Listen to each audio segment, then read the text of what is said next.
where humanitarians, my colleagues, are still struggling to gain access. Mr. President, the UN and humanitarian organizations have already today stepped up operations to try and address the impacts of this event. An emergency response is underway to provide urgent assistance to over 16,000 affected people. And this support includes drinking water, cash assistance, and psychosocial support. And these efforts are a complement, separate from and in addition to and support to the Ukrainian government's response, which includes the sending of additional equipment like power generators, mobile water filter equipment, and transportation for water trucking, water being such a key issue due to this devastation. Multidisciplinary mobile teams have also been deployed to train and bus stations across the oblast to support those seeking evacuation. And cities in the west are preparing to receive those evacuees, these tragic families. Mr. President, when I last briefed this Council on the situation in Ukraine just 3 weeks ago, I highlighted the civilian death and suffering being caused by the conflict on both sides of the front line. I mentioned then the loss of health care, water, electricity, and heating for thousands of people, and the massive numbers of those forcibly displaced. And today's news means that the plight of the people in Ukraine is set to get even worse than those pictures that we saw then. Immediate humanitarian needs are expected to grow as floodwaters move over the coming days and as assessments of the situation and the response continues. The dam is a key source of agricultural irrigation in southern Kherson and the Crimean Peninsula. The sustained flooding displayed on our screens today will disrupt farming activities, damage livestock and fisheries, and bring widespread longer-term consequences. This is a massive blow to a food production sector, which, as we know, is already significantly damaged. We are also particularly concerned about the risks of mine and explosive ordnance contamination, as fast-moving water shifts projectiles to areas previously assessed as safe, thus putting people in further and unpredictable danger. At least 30% of Ukraine's territory is mine contaminated, according to Ukrainian authorities, with Khersonska Oblast being the most affected in the country. The destruction of the dam may also, of course, negatively affect electricity generation. Additionally, any uncontrolled decrease in the water level of the reservoir may negatively affect the safety of the Zaporizhzhia nuclear power plant downstream. Our colleagues at the IAEA are closely monitoring the situation, and as of this time, no immediate threat has been reported. The United Nations has no access to independent information on the circumstances that led to the destruction in the hydroelectric power plant and dam. Yet, international humanitarian law is very clear. Installations containing dangerous forces such as dams must receive special protection precisely because their destruction can cause severe loss for the civilian population. Constant care must be taken thus to spare civilians and civilian infrastructure throughout all types of military operations. The damage caused by the dam's destruction means that life will become intolerably harder for those already suffering from the conflict. And the consequences of not being able to deliver assistance to the millions of people affected by the flooding in these areas are potentially catastrophic and as yet unmeasured. We stand ready to do everything we can to ensure we reach all those who've been affected and need assistance, but this won't be easy nor straightforward. We're extremely concerned about people in affected areas that we are currently unable to reach. And we're operationally ready at any time to move with interagency convoys and aid personnel into Russian-controlled areas as well, those affected by these events of the day. Mr. President, the people of Ukraine have shown extraordinary resilience. Our urgent humanitarian task is to continue to help them to survive and then to be safe and then to get a future. And we will do so in our terms, the best of our ability. And we stand ready, of course, to keep the Council abreast of any developments. Thank you very much. I thank Mr. Griffiths for his briefing. I now give the floor to Council members who wish to make statements. I give the floor to the representative of the Russian Federation. Господин председатель, в ночь на 6 июня киевский режим пошел на немыслимые преступления. Подрыв дамбы Каховской гидроэлектростанции, в результате чего начался неконтролируемый сброс воды ниже по течению реки Днепр. Затоплены населенные пункты. Тысячи людей нуждаются в эвакуации, и она уже началась. Колоссальный ущерб нанесен сельскому хозяйству региона и экосистеме устья Днепра. Хочу подчеркнуть, что руководство Вооруженных сил Украины открыто заявляло о готовности подорвать эту дамбу для получения военного преимущества еще в прошлом году. Вот прямая цитата из статьи в Вашингтон-Пост от 29 декабря 2022 года. Слушайте внимательно. Генерал-майор ВСУ Ковальчук задумался о затоплении реки. Украинцы, по его словам, даже нанесли пробный удар из «Хаймерс» по одному из шлюзов Новокаховской плотины, проделав 3 пробоины в металле, чтобы посмотреть, сможет ли вода Днепра подняться достаточно, чтобы заблокировать российские переправы, но не затопить близлежащие деревни. Испытание прошло успешно, заявил Ковальчук, но этот шаг оставался крайней мерой. Тогда он от него отказался. Конец цитаты. Мы предупреждали об этой угрозе международное сообщество и руководство ООН. В конце октября 2022 года мы распространили в качестве официального документа Совета безопасности ООН ноту постпредства о планах киевского режима по уничтожению Каховской ГЭС. Сожалеем, что наши призывы к генсекретарю сделать все возможное для предотвращения этого ужасающего преступления не были должным образом приняты во внимание. На этот раз киевский режим, ощущая свою полную безнаказанность и при поощрении западных кураторов, решил осуществить свой террористический замысел. Убеждать кого-либо в том, что украинский конфликт якобы стал следствием неспровоцированной агрессии России, становится все труднее. Сегодня уже только США и их ближайшие союзники по-прежнему пытаются отрицать то, что западные покровители долго и целенаправленно готовили Украину к войне с Россией после антиконституционного майданного переворота, кощунственно игнорируя 9-летнюю войну майданной власти со своими русскоязычными жителями на востоке и юго-востоке страны, унесшую жизни тысяч мирных граждан, остановить которую и была прежде всего призвана специальная военная операция России на Украине. Мы уже видим скоординированную информационную, а точнее дезинформационную кампанию, слышим заявления, несущиеся с Запада и, разумеется, из Киева, и наверняка услышим сегодня в этом зале о том, что плотину Каховской ГЭС подорвала Россия. Эти заявления в духе той ущербной логики, которая приписывает нам самообстрелы Запорожской атомной электростанции или подрыв Северного потока. От таких, в кавычках, выводов веет шизофренией, может быть, даже не латентной. Предпринятая Киевом преднамеренная диверсия против объекта критической инфраструктуры носит крайне опасный характер и, по сути, может быть отнесена к разряду военных преступлений или терактов.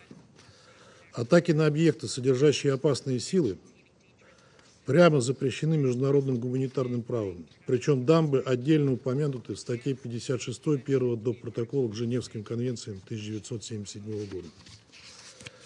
Диверсия Киева преследует 2 очевидные задачи. Во-первых, привлечь себе максимальное внимание с целью создания благоприятных возможностей для перегруппировки подразделений ВСУ и продолжения широко разрекламированного контрнаступления, которое явно захлебывается и не достигает поставленной Киевом цели. По информации нашего Минобороны, Киев приступил к сооружению на правом берегу Днепра оборонительных позиций, что говорит о намерении украинских сил перейти к обороне. Вторая задача сегодняшней атаки заключается в нанесении максимального гуманитарного ущерба населению обширных территорий, что неизбежно влечет за собой уничтожение крупного объекта водно-энергетической инфраструктуры. В настоящее время властями Херсонской области Российской Федерации проводится эвакуация населения из подверженных затоплению районов. Подрыв ГЭС уже привел к экологической катастрофе. Затапливаются десятки населенных пунктов ниже по течению Днепра, мелеют Каховское водохранилище и Северо-Крымский канал, снабжающий водой Крымский полуостров. Иными словами, Киев в очередной раз вознамерился отомстить крымчанам за их выбор в пользу России, оставить без воды население Крыма. Не исключаем также в этом и подспудную попытку провокации в отношении Запорожской атомной электростанции. Одновременно киевские власти значительно увеличили сброс воды из Днепропетровской ГЭС. Это ведет к еще большему затоплению территорий, что свидетельствует о том, что данная диверсия планировалась заранее с целью нанесения максимально тяжелых последствий для населения региона. Исходим из того, что преступный киевский режим и упорно накачивающие его оружием западные покровители несут всю полноту ответственности за разворачивающуюся трагедию. Данный акт можно рассматривать в качестве продолжения системной тактики киевского режима с 2014 года, которая заключается в нанесении ударов по сугубо гражданским объектам с единственной целью – запугать мирное население. Это прямо запрещено статьей 51 того же дополнительного протокола. Использование террористических методов уже стало официальной тактикой киевского режима, который этим откровенно бравирует. На его счету подрыв Крымского моста, убийство Дарьи Дугиной и Владлена Татарского, покушение на Захара Прилепина. Глава военной разведки ВСУ Кирилл Буданов открыто заявляет о планах по дальнейшему террористическому уничтожению россиян. Ни слова осуждения этих шагов от западной делегации не прозвучало. У киевского режима хорошие учителя, на счету которых и взорванный Северный поток, и целенаправленные удары по плотине от Тапка в Сирии. Запад привык делать грязную работу чужими руками. Но в этом случае спрятаться за недееспособный киевский режим не получится. Мы прекрасно понимаем, кто на самом деле планирует, готовит и санкционирует проведение диверсий подобного масштаба. Вызывает глубокое недоумение, что секретариат ООН каждый раз открещивается от осуждения атак киевского режима, ссылаясь на недостаток информации. Как, например, по поводу обстрелов ВСУ Запорожской атомной электростанции. Хотя всем очевидно, с какой стороны они происходят. В то же время руководство секретариата не стесняется тиражировать политизированные выводы о том, что якобы все подобные преступления – следствие действий России на Украине. Это недопустимое отклонение от принципа объективности и беспристрастности, предписанное руководству секретариата ООН статьей 100 Устава ООН. Призываем генерального секретаря ООН дать, наконец, объективную оценку террористическим действиям киевского режима и осудить их. Настаиваем на установлении всех обстоятельств варварской атаки на Каховскую ГЭС. Недопустимо, чтобы повторилась ситуация с трагедией в Буче или подрывом трубопровода «Северный поток». Благодарю вас. I thank the representative of the Russian Federation for their statement, and I now give the floor to the representative of Albania. Thank you, Mr. President. Let me also thank USG Griffiths for his briefing. Here we are, once more, with dreadful news coming from Ukraine. A huge hydropower electric dam in the temporary Russian-controlled part of southern Ukraine was blown up, unleashing a significant amount of water now flowing free through the dam and the hydroelectric power plant. You don't need to be a scientist to anticipate the huge consequences. The calculation of the damage or destruction of civilian property will need time, and experts warn already that it will definitely have extensive long-term ecological and environmental negative consequences, not only for Ukraine, but also for neighboring countries and regions. And USG Griffiths already gave us an initial grim picture of that. Not to mention also that as a result, the cooling procedures of the Zaporizhzhia nuclear power plant may be seriously affected. Colleagues, Ukraine has directly accused Russia for the destruction. We just heard Russia claiming the opposite. As the SG stated earlier this morning, the UN has not been able to independently verify the facts. but has clearly established that this is yet another catastrophic consequence of the Russian aggression in Ukraine. As we all know, there are two parallel wars going on. Russia's war of choice, that is killing civilians, committing crimes and destroying the entire country, and the propaganda war it's waging, trying to fool the world through a totally biased and intentionally distorted narrative despite a serious recurrent issue of credibility. Let's look closer to it. How many times have we heard in January and February last year that Russia had no intention to attack Ukraine until it shamelessly did? How many times have we heard, including in this room, that everything happening since February 2022 is solely and entirely the fault of Ukraine, which we know it isn't? How many times have we heard that the despicable crimes committed in Bucha were staged? The UN Commission of Inquiry and other credible reports have concluded otherwise. Didn't we hear endlessly that Russia never attacked civilians, except for the 20,000 Ukrainians killed or wounded and those millions uprooted for their homes? Didn't they say that Russia never forcefully deported children to give them for adoption in Russia? The ICC and OSCE Moscow mechanism have proved otherwise and reached different conclusions. The world witnessed in disbelief a room full of people laughing in New Delhi when Russian foreign minister claimed that Russia is defending itself from a war launched by Ukraine.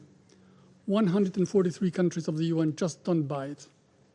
The world scientific community is still waiting for proof on the biolaboratories producing combat birds and armed mosquitoes and for the spread of pathogens using migratory birds and bats. They are nowhere to be seen. Everyone remembers the high alerts issued on the non-existent Ukrainian dirty bombs, and so on.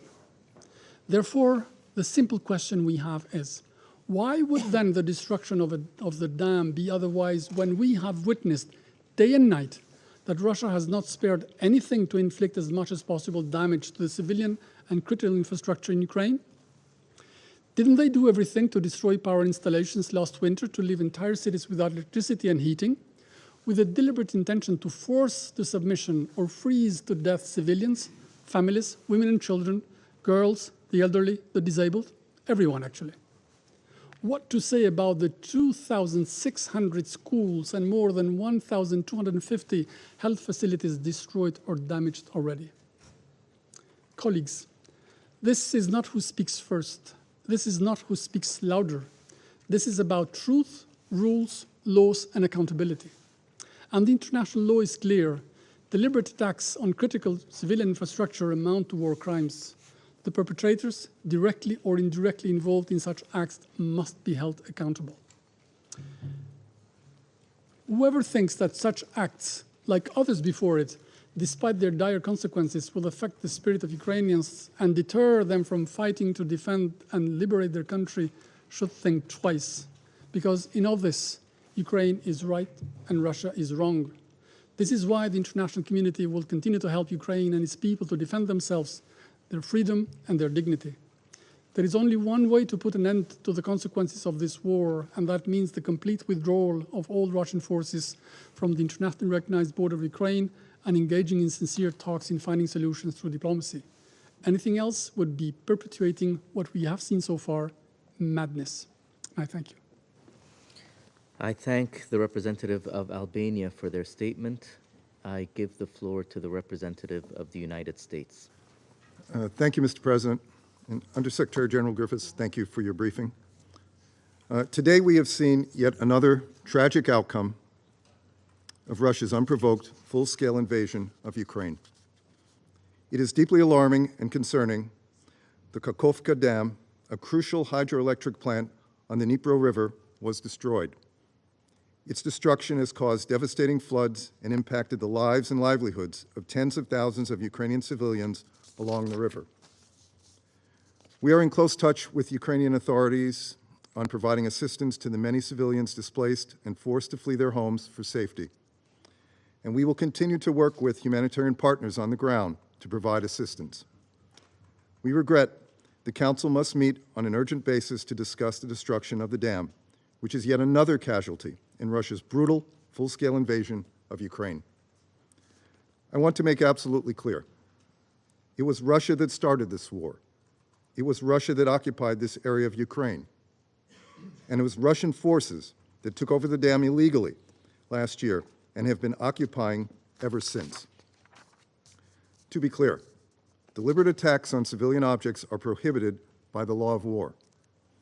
As a party to Additional Protocol 1 to the Geneva Conventions, Russia has an obligation not to attack works or installations containing, quote, dangerous forces, including dams, unquote, if such an attack may cause the release of dangerous forces and severe losses among the civilian population. The international community is again confronted with the devastation, immeasurable human toll, and catastrophic damage to Ukraine's critical infrastructure caused by Russia's illegal war. The dam's destruction risks massive ecological devastation, as Ukraine's already badly damaged critical infrastructure must once again absorb a devastating blow. Those downstream are under flood risk. The water supply to southern Ukraine, including Crimea, is at risk. Agricultural lands will likely also be impacted, further disrupting food production and impacting global food security. The dam's destruction undermines the stability of Ukraine's power supply and could create additional challenges to maintaining safety in and around the Zaporizhzhia nuclear power plant.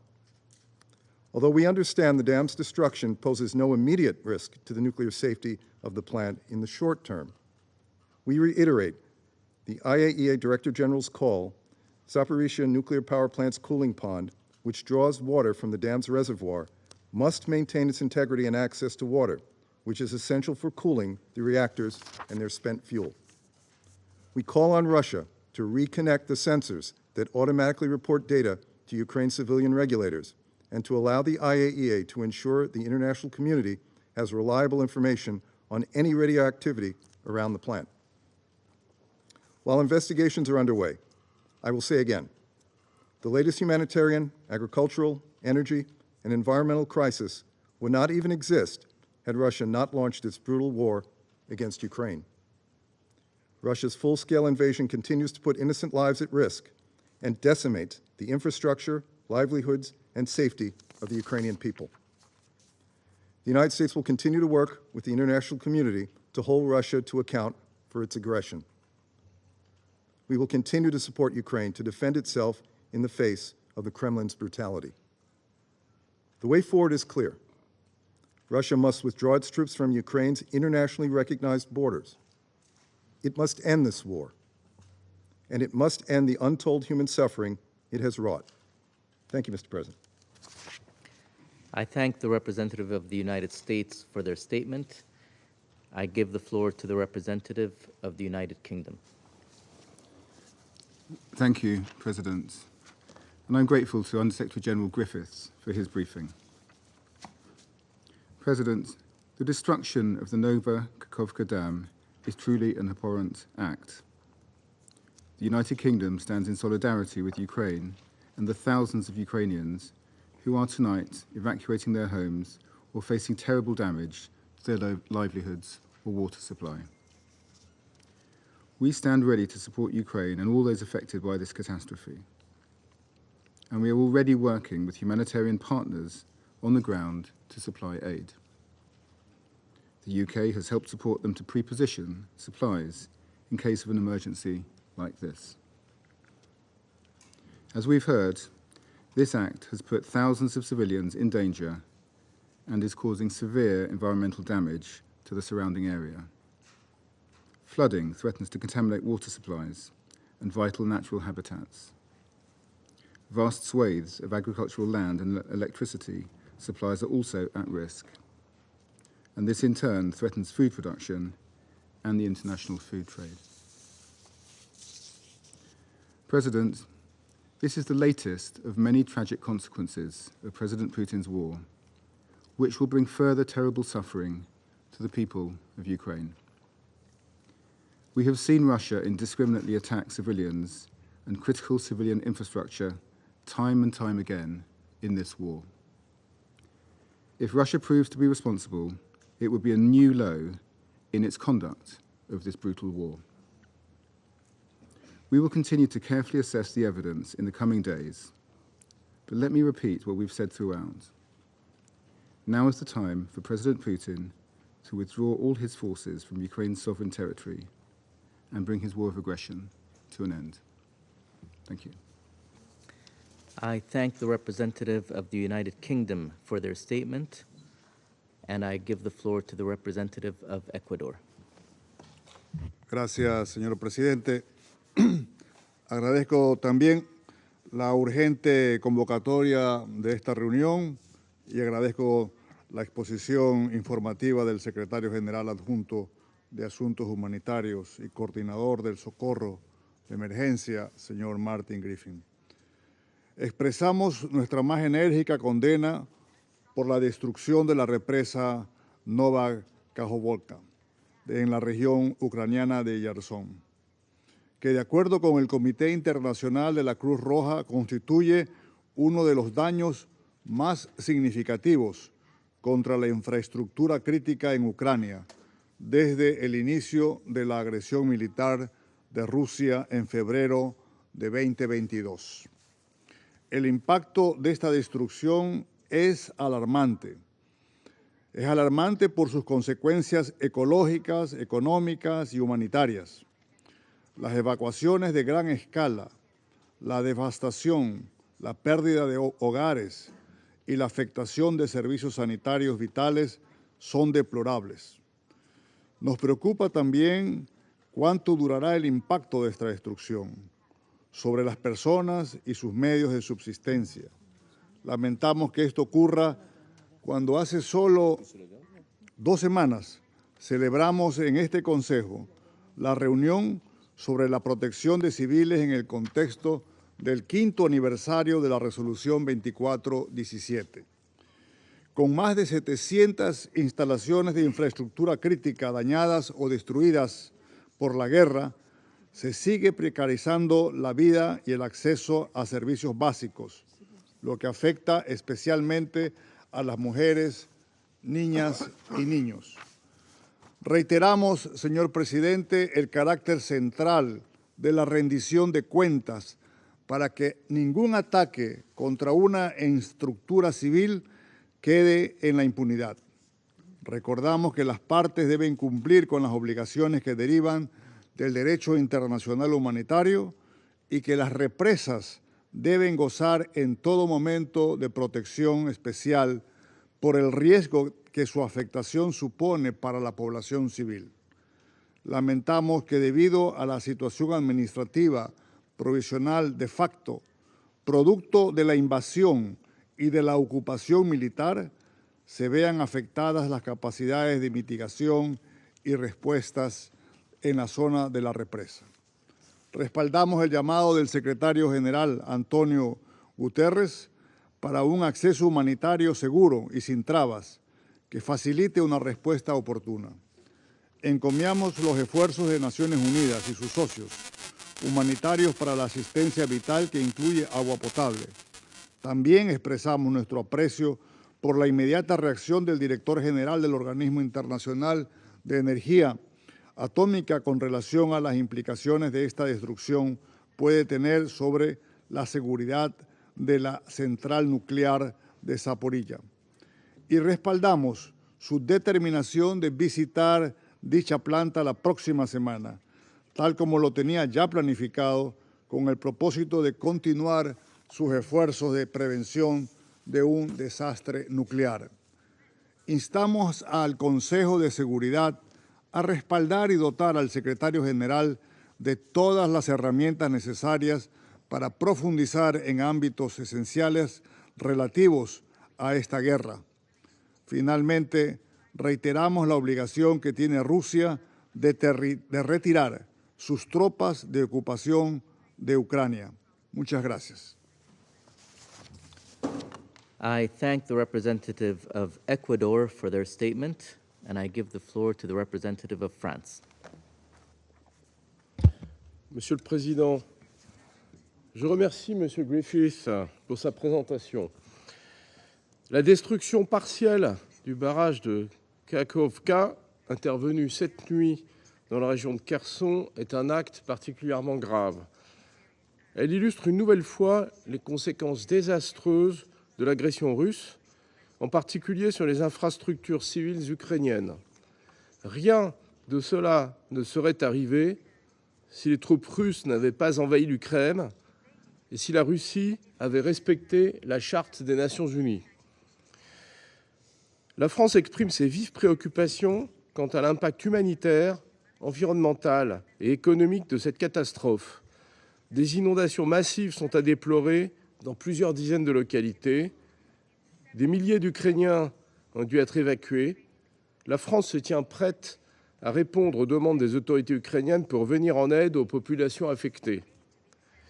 La destruction du barrage accroît encore les menaces sur les systèmes de sûreté et de sécurité de la centrale de Zaporijia. La France exprime tout son soutien aux efforts du directeur général de l'AIEA dans ses efforts pour préserver l'intégrité du site. La France appelle une nouvelle fois la Russie à retirer complètement, immédiatement et inconditionnellement ses forces armées de l'ensemble du territoire ukrainien. C'est là la seule manière d'éviter d'autres drames de ce type. La Russie devra rendre des comptes pour les crimes commis en Ukraine. Elle devra payer pour la reconstruction à long terme de l'Ukraine. C'est pour cela qu'à Reykjavik, le Conseil de l'Europe a répondu à l'appel de l'Assemblée générale et de l'Ukraine en créant un registre documentant ces dommages. C'est une étape importante. Nous appelons tous les États à le rejoindre. Nous continuerons de nous tenir aux côtés du peuple ukrainien dans le combat qu'il mène depuis plus de 15 mois pour exercer son droit à la légitime défense et préserver son intégrité territoriale et sa souveraineté. Je vous remercie. I thank the representative of France for their statement. I give the floor to the representative of Japan. Thank you, Mr. President. I also thank the USG Martin Griffiths for his briefing. We are seeing an ongoing catastrophe at the Kakhovka hydroelectric power plant. According to the United Nations, it has already caused at least 16,000 people to lose their homes, with safe and clean drinking water supplies at risk for many more. The effects will likely be long-lasting. We express our deepest sympathies to all those affected by this catastrophe for their loss and suffering. We take note that the IAEA assesses that there is no immediate risk to the safety of the Zaporizhzhia nuclear power plant. Nevertheless, it is particularly regrettable that this incident occurred just after we had held a discussion in this chamber on nuclear safety in Ukraine last week. Mr. President, we are seriously concerned about what is described in the letter from Ukraine today to the President of the Security Council as the process of assessing the situation on the ground continues. What is clear is that this would not have happened if Russia had not launched its aggression against Ukraine in the first place. We echo the statement of the UN Secretary General today that this is another devastating consequence of the Russian aggression against Ukraine.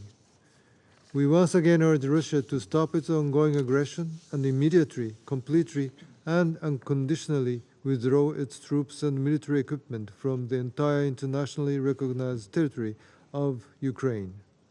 Russia's aggression against Ukraine constitutes a flagrant violation of international law, in particular the United Nations Charter.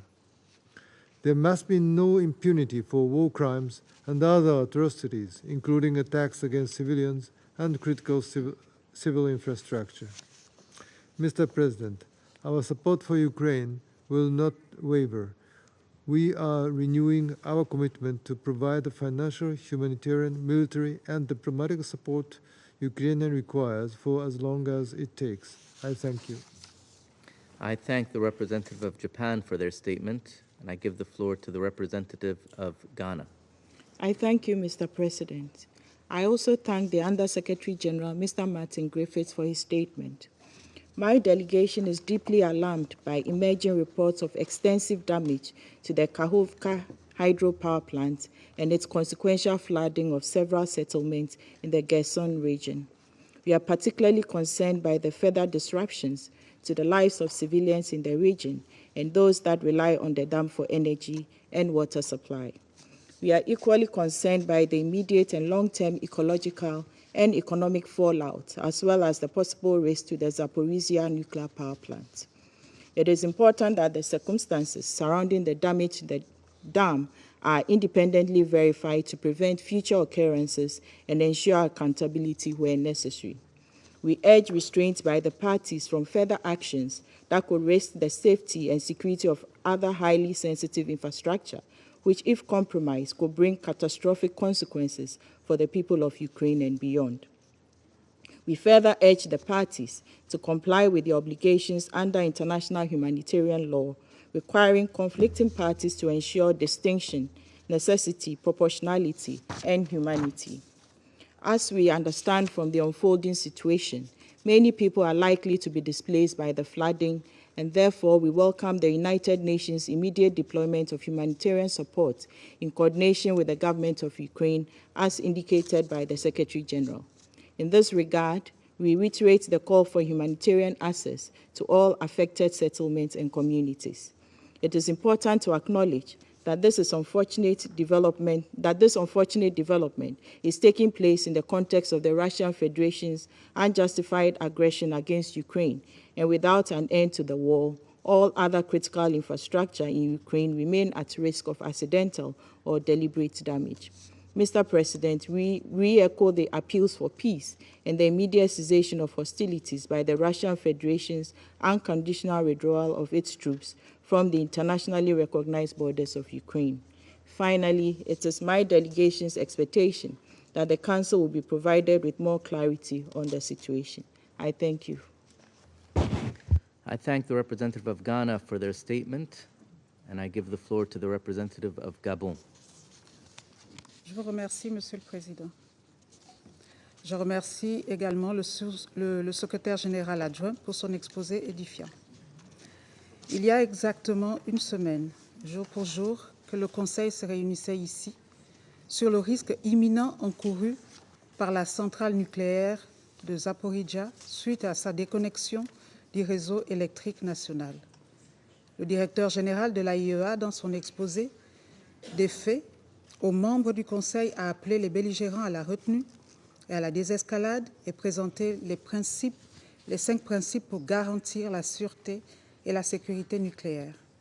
En dépit des appels répétés des membres du Conseil et de la communauté internationale dans son ensemble à la cessation des hostilités et en particulier à l'arrêt de l'activité militaire aux abords et à l'intérieur de la centrale nucléaire, les combats se poursuivent et avec eux les attaques contre les infrastructures stratégiques. L'attaque contre le barrage hydroélectrique de Kakhovka, situé dans la région de Kherson, est un acte qui ajoute à l'incertitude quant à la sécurité et la sûreté de la centrale nucléaire de Zaporizhzhia, qui en tire une partie de l'énergie servant au refroidissement de ses réacteurs. Nous nous félicitons de la réactivité des experts de l'AIEA, dont la présence sur place a permis le déploiement immédiat d'une équipe sur les lieux du sinistre.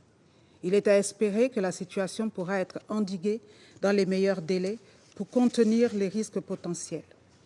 Monsieur le Président, nous sommes profondément préoccupés par cette attaque contre une infrastructure civile et redoutons les conséquences potentielles sur les populations civiles, à l'activité économique dans la région et à l'environnement, comme le secrétaire général adjoint vient si bien de le décrire.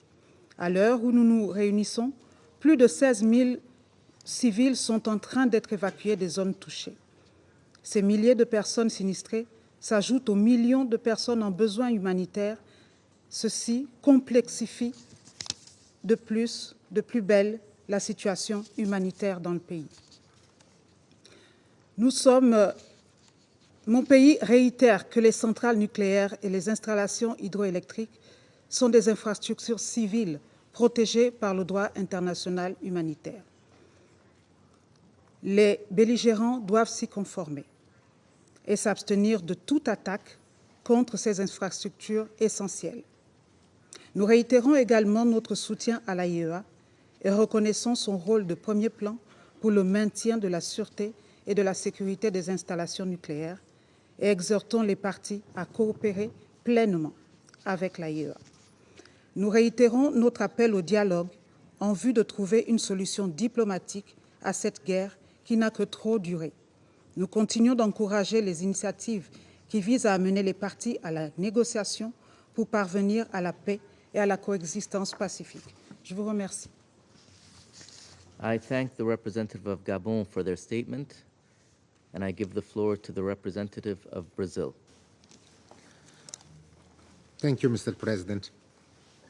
I thank USG Martin Griffiths for his briefing. Brazil extends its solidarity to the people affected by the collapse of the dam at the Kharkov hydroelectric power plant. In view of the seriousness of the incident and its potential consequences, we consider evacuation efforts in the areas downstream of the Dnieper River to be a priority and urge the parties to the conflict in Ukraine to facilitate access for rescue teams and humanitarian workers. We express our concern about the risks that the incident poses to the safety of the Zaporizhzhia nuclear power plant. Even though the IAEA considers that there is no immediate danger, the possibility that the rupture of the dam affects the supply of water for cooling reactors and nuclear waste is a reminder of how close we may be to a nuclear catastrophe. We encourage parties to refrain from actions that could lead to this scenario and to increase their engagement with the IAEA to ensure the safety of nuclear facilities. We also regret the environmental damage to the lower Dnieper and the surrounding area. The recovery of the affected region may require years of efforts. We consider it essential to investigate the incident and hold those involved accountable. More important, however, is to bear in mind that the rupture of the dam would not have occurred if Russia and Ukraine were at peace. Prolonged hostilities are likely to lead to further tragedies in the future. We echo the Secretary General's call for an end to violence, a just peace, and respect for international humanitarian law. Mr. President, in recent weeks, several member states have approached the parties in attempts to engage them in the pursuit of a peaceful solution to the conflict.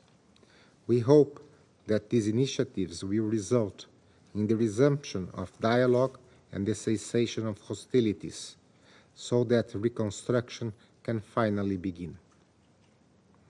This is the wish of the vast majority of members of this organization. It is also in line with our obligation under the UN Charter and the needs of the civilian population of Ukraine. And I thank you. I thank the representative of Brazil for their statement, and I give the floor to the representative of Switzerland. Je vous remercie, Monsieur le Président, et je remercie le secrétaire général adjoint Martin Griffiths pour sa présentation. La Suisse est gravement alarmée par la destruction du barrage de Nova Kakhovka. Les développements de ces dernières heures alourdissent encore le fardeau d'une population qui souffre de l'agression militaire de la Russie contre l'Ukraine. L'ampleur des dégâts est encore difficile à déterminer, mais il est d'ores et déjà certain que nous sommes confrontés, selon les termes du secrétaire général, à une catastrophe humanitaire, économique et écologique. Elle mérite toute notre attention. Les images qui nous parviennent de la ville de Kherson et d'autres villes et villages le long de la rivière Dnipro sont effrayantes. En ce moment même, des évacuations à grande échelle sont en cours des deux côtés de la ligne de front. Des milliers de personnes risquent d'être touchées. Outre les conséquences dévastatrices à court terme dans le sud de l'Ukraine, il faut se préparer à des graves conséquences à long terme. La Suisse est préoccupée par les risques qui pourraient causer les inondations massives sur l'environnement ainsi que la sécurité énergétique et alimentaire, notamment sur l'approvisionnement en eau. Cet événement est un triste exemple des liens entre l'eau et la protection des civils sur lesquels ce Conseil s'est penché par le passé. Enfin, le système de refroidissement de la centrale nucléaire de Zaporizhia pourrait être impacté. Nous continuons à suivre de près les évaluations de l'Agence internationale de l'énergie atomique à ce sujet. Dans cette situation de crise, la protection de la population civile doit être la priorité. Nous exprimons notre plein soutien à la réaction immédiate des Nations Unies et des partenaires humanitaires qui, en coordination avec le gouvernement ukrainien, font tout leur possible pour apporter une aide essentielle, notamment pour garantir l'approvisionnement en eau potable. La Suisse appelle à ce que l'accès rapide et sans entrave de l'aide humanitaire soit garanti sur l'ensemble du territoire ukrainien. Face à l'urgence et à la gravité de la situation, nous répétons que les attaques contre les infrastructures civiles sont inacceptables. Elles doivent cesser immédiatement. Que le barrage à Nova Kakhovka soit considéré comme une installation civile ou comme un objectif militaire, il bénéficie d'une protection en vertu des règles du droit international humanitaire. Une violation de ces règles ne saurait être tolérée. Les responsables doivent être identifiés et rendre des comptes. Nous réitérons également notre appel au respect intégral du droit international, y compris la Charte des Nations Unies. Et nous appelons la Russie à entamer immédiatement une désescalade de la situation et à retirer sans délai ses troupes du territoire ukrainien. Le non-respect du droit international en général et du droit international humanitaire et des droits de l'homme en particulier sape le fondament de la sécurité internationale, de notre sécurité à toutes et tous. Nous ne devons jamais oublier ça. Je vous remercie. I thank the representative of Switzerland for their statement. I give the floor to the representative of Malta. Thank you, President, and I also thank USG Griffiths for his sobering briefing. Malta is seriously concerned about the latest developments and strongly condemns the attack on the Kakhovka hydroelectric power plant dam. This is another attack against Ukrainian civilian critical infrastructure, and yet another flagrant violation of international law and international humanitarian law. The resulting flooding from the destruction of the dam has caused catastrophic damage. It has put at risk the lives of civilians, further aggravating the humanitarian situation in the country. As we have heard earlier today by USG Griffiths, reaching those in need of assistance will not be easy or straightforward. Thousands of people are at risk. People living in low-lying parts of the city of Kherson, less than 50 miles downstream, have been warned to evacuate as quickly as possible and seek shelter on high ground. 8 villages have been completely flooded, with more expected to flood as we speak. At least 16,000 people have lost their homes, with safe and clean drinking water supplies in jeopardy for thousands more. This attack has also brought with it irreversible environmental consequences. The river has now been contaminated with 150 tons of industrial lubricant.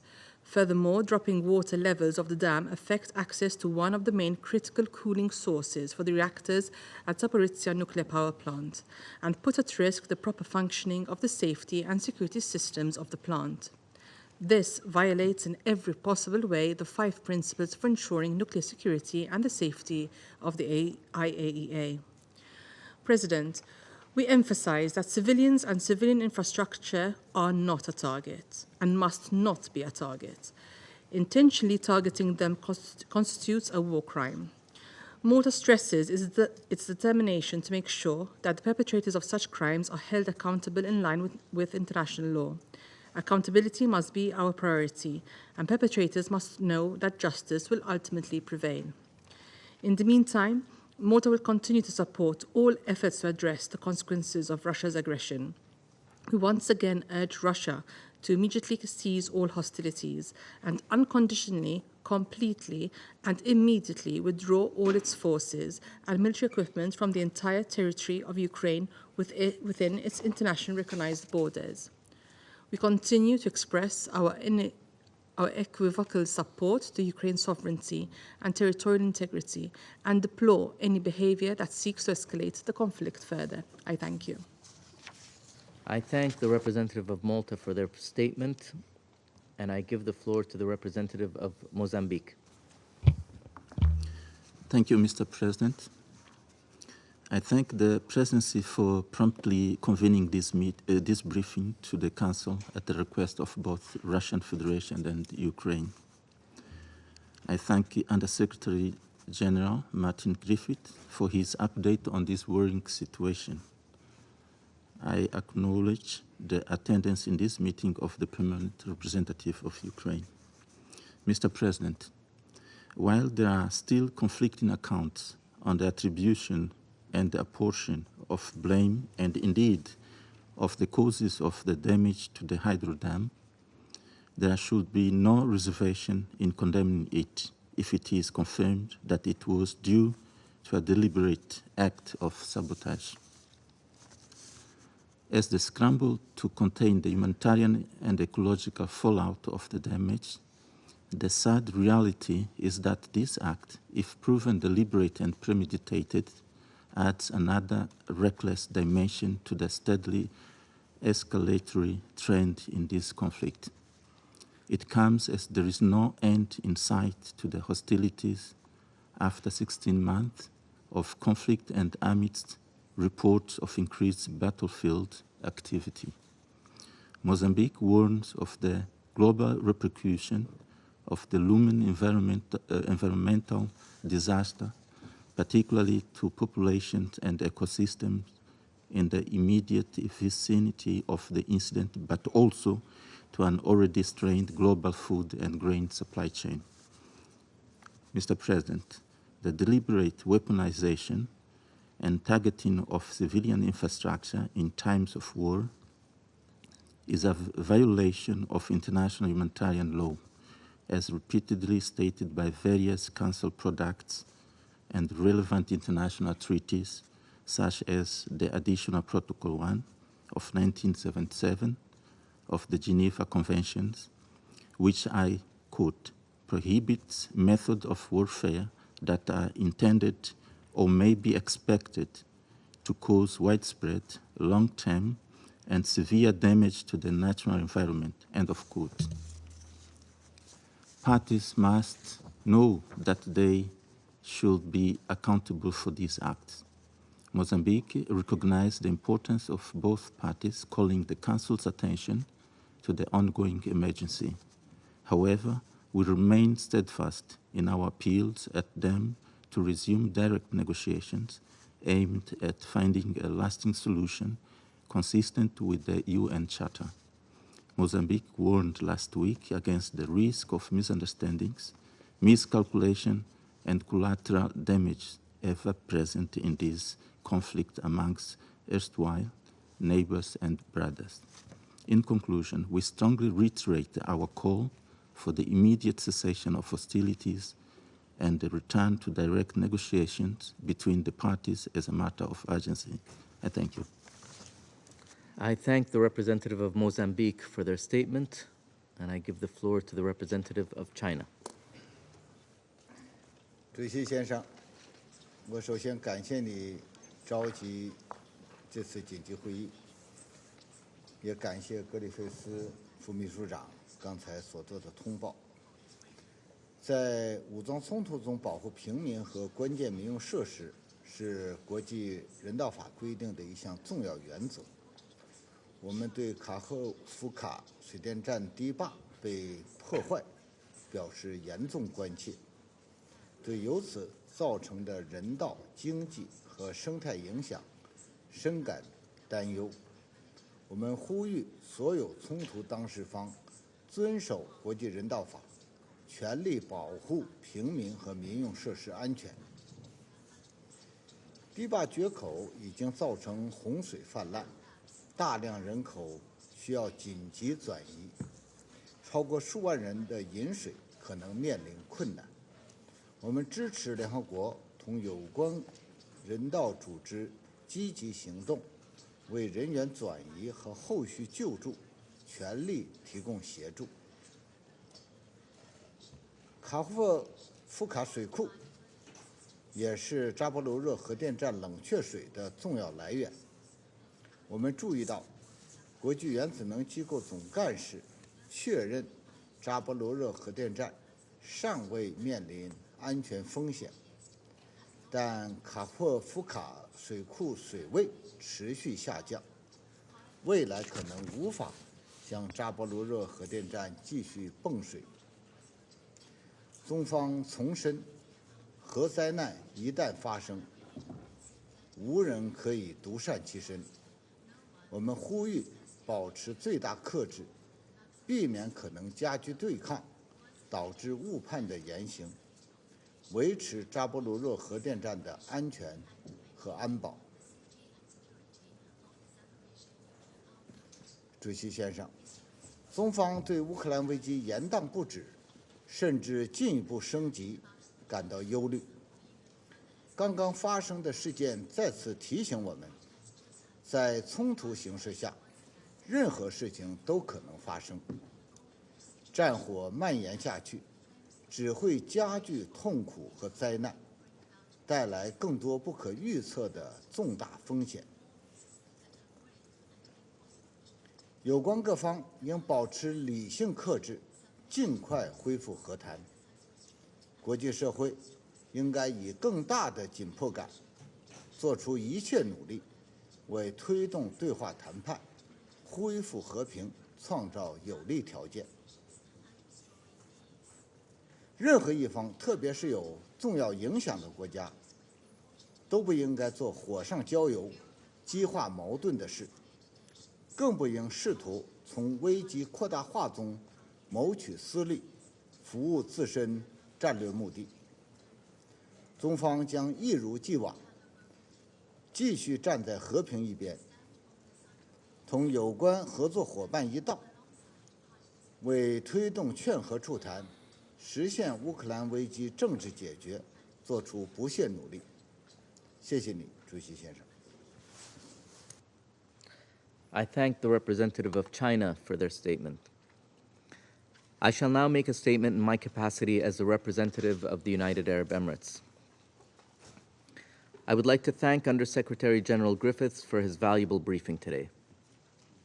The destruction of parts of the Kakhovka hydroelectric power plant and dam has led to large-scale flooding from the reservoir with wide-ranging and serious consequences. The Nova Kakhovka reservoir was so large locals referred to it as the Kakhovka Sea, and it provided water for drinking, industrial activities, and agriculture. The reservoir is also the source of the water required to cool the Zaporizhia nuclear power plant.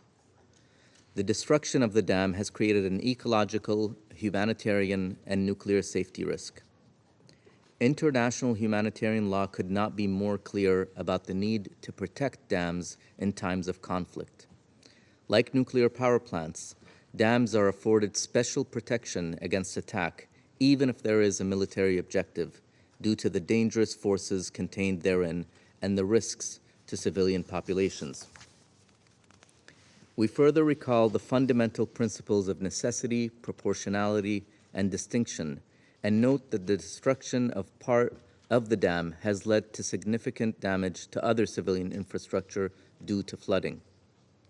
This Council also reaffirmed in Resolution 2417 the need to spare from harm the means of food production such as farms, many of which have been destroyed by the flooding. All parties must comply with their obligations under international law. The destruction of the dam also increases the risk of an unimaginable nuclear accident.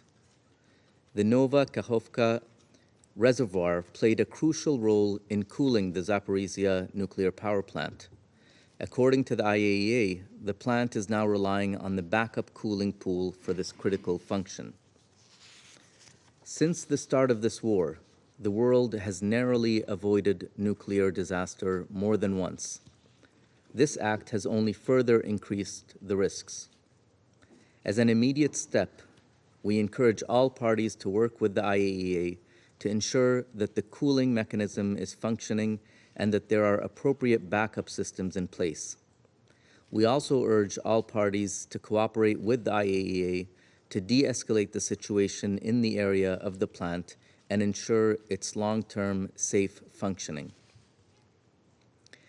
The humanitarian consequences of the destruction of the dam are significant. Already 16,000 people, including thousands of children, are reported to have been forced to evacuate their homes, and evacuations continue, including in parts of Kherson City. These evacuations are particularly challenging for the elderly.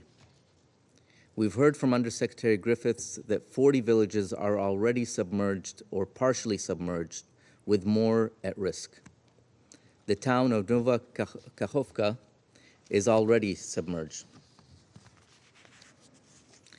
There are reports of water contamination and civilian water systems being damaged. The UN is providing emergency drinking water and purification tablets to affected people. Conflict and challenges to the export of Ukrainian grain have impacted global food security. Floods have damaged farmland, and there are reports that farm animals that could not be evacuated have drowned. The damage to a productive farming region puts further strain on an already challenged global food system. We call upon all parties to ensure the safety of those that have been displaced and enable humanitarian organizations to provide assistance to those impacted by the flood. The UAE reiterates that the cessation of hostilities throughout Ukraine is the only certain way to prevent further harm to the civilian population and prevent a nuclear disaster. We call for de-escalation and dialogue to drive this conflict towards a peaceful, sustainable solution in line with the UN Charter, and we stand willing to support any serious efforts to this end. I resume my function as President of the Council. I now give the floor to the representative of Ukraine. Well, thank you, Mr. President. Distinguished members of the Security Council, Under-Secretary General, I also recognize the representative of Putin's terrorist regime in the permanent seat of the Soviet Union. My delegation requested this urgent meeting of the Security Council as this regime has detonated a bomb of mass environmental destruction which has led to the largest man-made disaster in Europe in decades. On the night of June the 6th, the Russian Federation blew up the dam of the Kakhovka hydroelectric power plant, which is located in the temporarily occupied territory of the Kherson region. This is a terrorist act against Ukrainian critical infrastructure that aims at causing as many civilian casualties and as much destruction as possible. By resorting to scorched earth tactics, or in this case to flooded earth tactics, the Russian occupiers have effectively recognized that the captured territory does not belong to them and they are not able to hold these lands. The terrorist attack on the Kakhovka HPP was previously discussed intensely at the level of the occupation forces in the Kherson region. Propagandists on Russian television and in the Russian Ministry of Foreign Affairs, which indicates that it was planned well in advance. The letter circulated by Putin's envoy last October was an element of this ground-setting strategy. The Russian statement today has therefore been predictably deceitful. We have observed the same technique of blaming the victim for your own crimes, and there was little chance that the country which desperately denied its war crimes in Mariupol, Bucha, Izum, Zaporizhzhia, and BP would acknowledge responsibility for today's technological disaster. Let me note that Russia has been controlling the dam and the entire Kakhovka HPP for more than a year. It is physically impossible to blow it up somehow from the outside by shelling. It was mined by the Russian occupiers, and they blew it up. About to bite the dust in the front, here in the United Nations Security Council chamber, Russia is floundering again in the mud of lies. It speaks volumes that 1 week before the Kakhovka HPP was blown up, on May the 30th, the Russian government adopted a decision envisaging that technical investigations would not be carried out into accidents at hazardous production facilities and hydraulic facilities that occurred as a result of, I quote, military operations, sabotage, and acts of terrorism, end of quote. The explosion of the dam of the Kakhovka HPP is an act of ecological and technological terrorism, the biggest technological disaster in Europe in recent decades, and yet another example of Russia's genocide against Ukrainians. This is the Kremlin's response to countries calling for peace talks with the Russian Federation. Russia has just reconfirmed by its actions that it is not at all interested in de-escalation or peace. It must be stopped and rendered harmless rather than appeased. And that is why Russia's defeat, a defeat that will ensure anyway, will be the most significant contribution to the security of our region and the entire world. President, the dam that the Russian Federation blew up held more than 18 million cubic meters of water. As a result of the Russian terrorist act, the upper part of the dam, which is the 6th stage of the Dnipro cascade, was partially destroyed. Notably, 11 sections of the dam out of 28 were destroyed. As of noon New York time, there has been an increase in the water level of 3.24 meters on the Dnipro River near Kherson. According to the current scenario, the maximum extent of the flooded territory will occur within 3 to 5 days. The left bank of the Dnipro River coastline will suffer 8 times more than the right bank. Additionally, places such as Aleshki and Hola Pristan may end up underwater.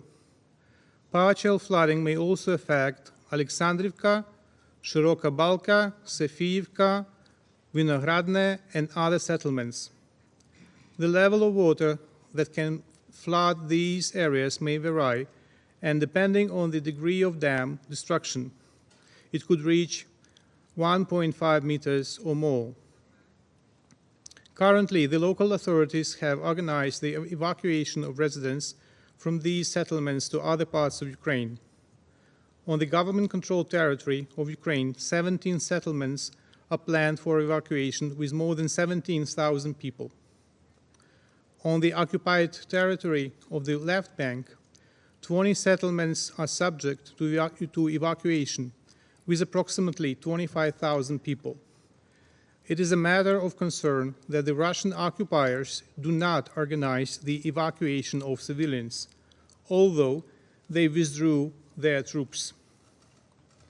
We urge the United Nations, the International Committee of the Red Cross, and other international organizations to send humanitarian missions to the left bank of the Dnipro River to help local residents affected by the flooding.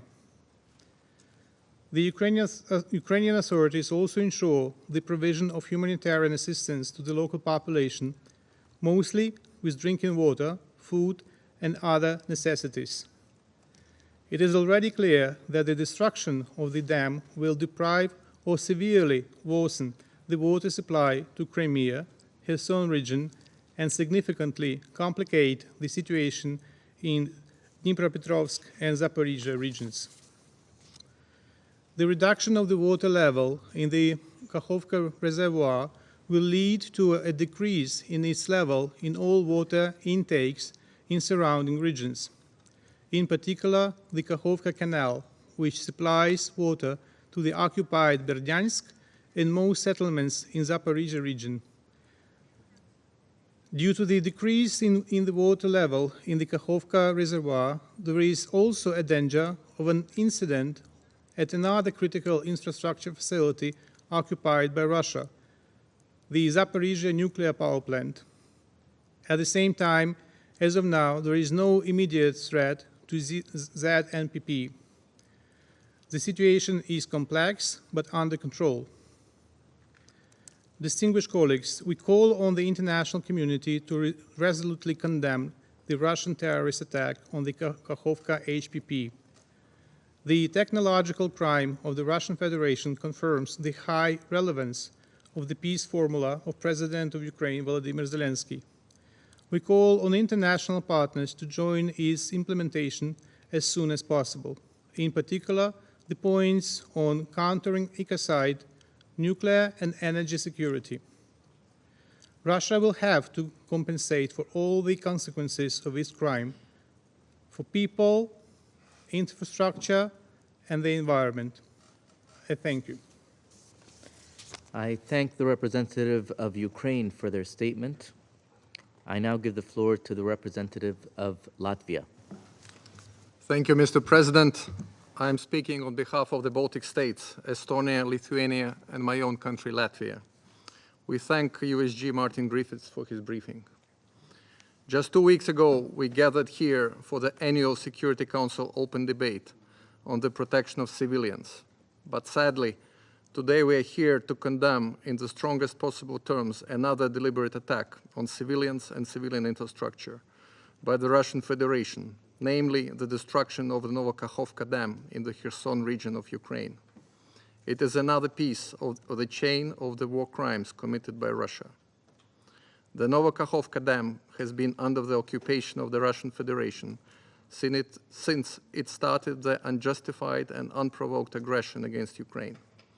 Russia has a track record of violating international humanitarian law and committing countless war crimes, including attacks against civilians and critical civilian infrastructure. Such an irresponsible and barbaric act as the destruction of Novokakhovka Dam has prompted the displacement of the thousands of civilians, creating another humanitarian crisis and an environmental disaster of proportions still to be fully revealed. We might be witnessing indeed an ecocide. As a direct consequence of Russia's attack today, at least 17,000 people have already lost their homes and will be many more to come. Safe and clean drinking water supplies are at risk for the whole region. Newly planted crops have been destroyed. It is the most vulnerable groups, including children, women, disabled persons, and elderly, who are suffering and will continue to suffer the most from the consequences of this illegal war. This is another war crime which cannot go unanswered. Attacks against civilians and critical civilian infrastructure must stop now. Mr. Chair, we are also concerned about the potential hazardous consequences to the energy security, food security, and nuclear safety, which may go beyond Ukraine's borders. To quote President of Ukraine Zelensky, Russia has detonated a bomb of mass environmental destruction. This act further complicates the already dire situation at the Zaporizhzhia nuclear power plant, which is illegally occupied by Russia with complete disregard for nuclear safety concerns expressed numerous times by the international community. The destruction of the dam has led to a significant reduction in the level of the reservoir used to supply cooling water to the Zaporizhzhia nuclear power plant. Russia must immediately return control to the Zaporizhzhia nuclear power plant to Ukraine, which would allow for effective crisis management efforts with full involvement of the IAEA. Against this backdrop, we commend the humanitarians who are providing the life-saving assistance to the people in need. It is crucial to maintain safe and secure humanitarian access. As it has been stated in the statement by the High Representative Joseph Borrell and the Commissioner for Crisis Management, Janusz Lenarčič, today, the EU is ready to provide immediate assistance to Ukrainian authorities and address any immediate needs, including food and drinking water. The Emergency Response Coordination Center of the European Commission is actively monitoring the situation and is in close contact with the State Emergency Service of Ukraine. Ukraine can request assistance under the EU Civil Protection Mechanism. Dams like the Dnipro Dam in Novokakhovka are protected by the law of war and the Geneva Conventions. Destroying it is considered a grave violation of Article 56 of the Additional Protocol 1 and would amount to a war crime. The international community simply must not allow the Russian Federation to cause yet another disaster with catastrophic consequences. Russia must bear responsibility for the devastating consequences for thousands of innocent civilians and civilian infrastructure. We need to make every effort to ensure accountability. Launching the International Register of Damage caused by the aggression of the Russian Federation against Ukraine of the Council of Europe is a concrete step in this direction. Importantly, we need to prosecute Russia's leadership for the crime of aggression at the Special Tribunal for the crime of aggression. The sooner Russia realizes it has lost the war, the better. It is a choice that Russia can make. We call on Russia today to withdraw its troops from Ukraine and stop this criminal war now. I thank you, Mr. President. I thank the representative of Latvia for their statement. I give the floor to the representative of Poland. Mr. President, allow me to start by thanking you for convening this urgent meeting, as well as Undersecretary Martin Griffiths for his briefing. The issue at hand is of particular importance for Poland, a country that is an immediate neighbor of Ukraine. The consequences of the ongoing war, including humanitarian emergency and environmental disasters, affect also my country, as a witness of the sufferings of the Ukrainian people and hub of international humanitarian assistance. Poland strongly condemns the blowing up of the dam spanning at the Dnipro River in Nowa Kachowka. It is yet another outrageous act of Russian barbarity in the Ukrainians' occupied territories, a grave violation of basic norms of humanitarian and environmental protection law, and an apparent war crime. This act poses a direct threat to the lives of civilians living along the Dnipro banks downstream from the dam and to the operation of the Zaporizhzhia nuclear power plant. It also brings the prospect of an environmental disaster with unprecedented consequences of the regional scale, which will reverberate across Europe. The attack intensifies material losses and will result in further forced displacement of the local population on a mass scale. It is a clear violation of all our efforts to highlight the importance of the climate and security nexus, nuclear safety, civilian protection in armed conflicts, including children and women, and the protection of the critical infrastructure. All these topics have been or are in the program of works of this Security Council in these months. Mr. President, Poland will make every effort to hold Russia accountable before the international community and to punish the perpetrators of the criminal act, and will insist on through relevant international institutional and legal mechanisms, including humanitarian and environmental ones. As we have repeated many times in this chamber and beyond, in order to stop the various threats and risks discussed by this Council, Russia must immediately stop the war of aggression. And Ukraine deserves every assistance needed. We call on the Security Council members and the broader international community to stand by the values and norms of international law, and those lead us to the just peace. Thank you for your attention. I thank the representative of Poland for their statement. There are no more names inscribed on the list of speakers. The meeting is adjourned.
Pero que sí es verdad, es una manera elegante de